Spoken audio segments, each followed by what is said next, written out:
Hello, Peekskill. I'm here with our Chief Leo Dylewski of our Peekskill Police Department, and today we're going to talk a little bit about the police department and what they do. So, Chief, tell me a little bit about the department, how many officers you have, and what you're doing over at the police department. So basically, as of right now, we have 53 officers. We're doing community policing events. We're trying to get more socialized back into the community. We're trying to get back into doing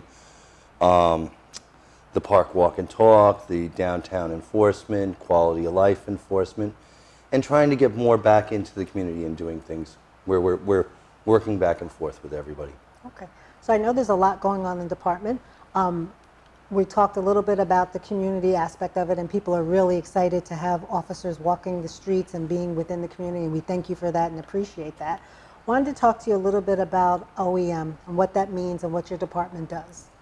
Okay, so one of the other departments within my department is the Office of Emergency Management.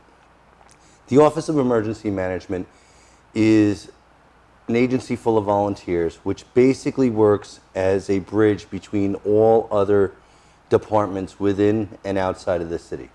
So for example, if we have a serious incident where for example, maybe a train derails, the fire department will go down there, the police department will go down there, the MTA police will go down there. Many different agencies will be involved.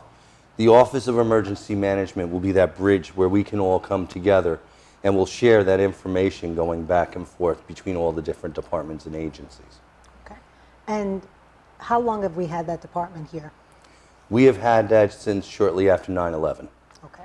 And so it's a functioning department that really holds the glue together with all the agencies in an action that needs that, or a big trauma or something to that effect. Exactly. It's a way that was developed after the attacks in New York City on 9/11 for all the different agencies to be able to come together and have a center point where we can take all our information together and share it and still be able to do our duties as needed. Okay, excellent. It's good to hear. I know that they've been hard at work with the fires and things that we've had here. So again, kudos to your department, to the volunteers who do that. We truly appreciate it. Let's talk a little bit about diversity in the police department. It was one of my desires to see that the police department was, more diversified in terms of women, people of color. Tell me where we are with that. So obviously we're going to hire the best candidates that we possibly can. But I also do understand trying to mirror the community that we are representing. And we've been doing that. We've been very fortunate. Like I said, our priority is first the best candidate for the city. And we've been able to hire those best candidates, but also sit there and start mirroring the community that we are representing. Okay, that's wonderful. So I know that we recently have mental health operators, for a better word, within the police department. Tell us a little bit about that and what they're doing there.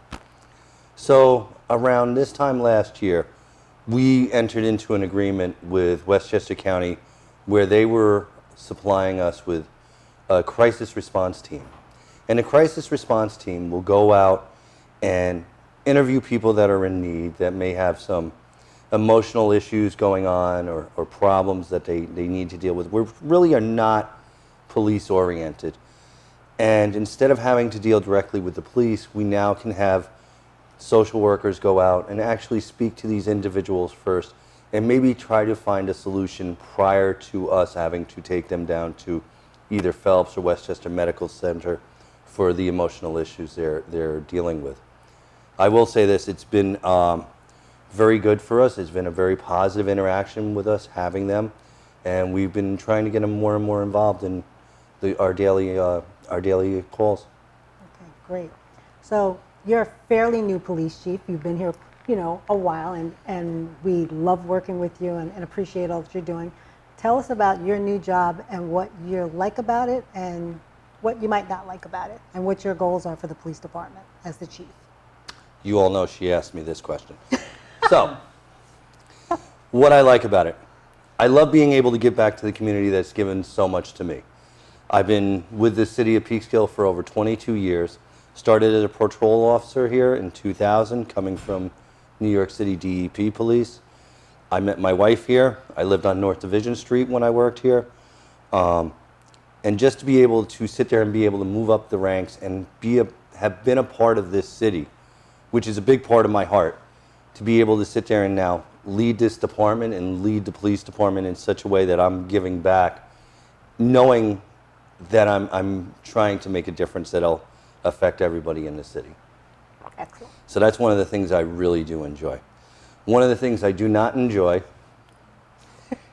is our Monday night meetings when I have to go and sit all night long. But other than that, there's always a good with the bad. So those are my meetings that he's not liking, but it's okay. We'll forgive him. No worries. Okay. So if a person was interested in becoming a police officer, what would they need to do? So the first and foremost thing is definitely get your high school diploma or your GED. Then you have to watch through Westchester County Civil Service and any of the county governments in the area and see when the police test is being given. It's usually given in the June, I believe. Probably November, October, November, every year for different municipalities. Westchester County, which is where we hire our officers from, the Westchester County list, is given once every 4 years. But other municipalities may give it every year. So if somebody's really interested in becoming a police officer, first and foremost, find out when those tests are, and then study. Use the study guides that are out there. Try to look into the different schools that are out there. There's a school called PTS, which will help train you to take that police test. And then just take the test and try to score as high as you can. Then the next stage is trying to get hired, but that'll come later after you're on the list. You can't become a police officer unless you're on that list. Okay. And are there volunteer opportunities for young people within the police department? So we do have an auxiliary police program that we have officers in. We're rather selective with it. They do get peace officer status now. We do have other activities that happen throughout the year, like the Youth Academy, where we can have young people come in and volunteer their time to help with that. And then when other events come up and stuff, we try to see if we can get people involved. Okay. Well, I thank you very much. Is there anything you'd like to add or let the people know about the police department? We're here for you 24 hours a day, 7 days a week. You have any concerns or issues, feel free to reach out to me via email, Dylewski@peekskillpolice.com, or call the department and we'll try to see what we can do for you. Thank you. I want to thank you and thank your department for the wonderful job that they're doing keeping our citizens safe, and we appreciate you. Thank you very much. Appreciate You're it. welcome.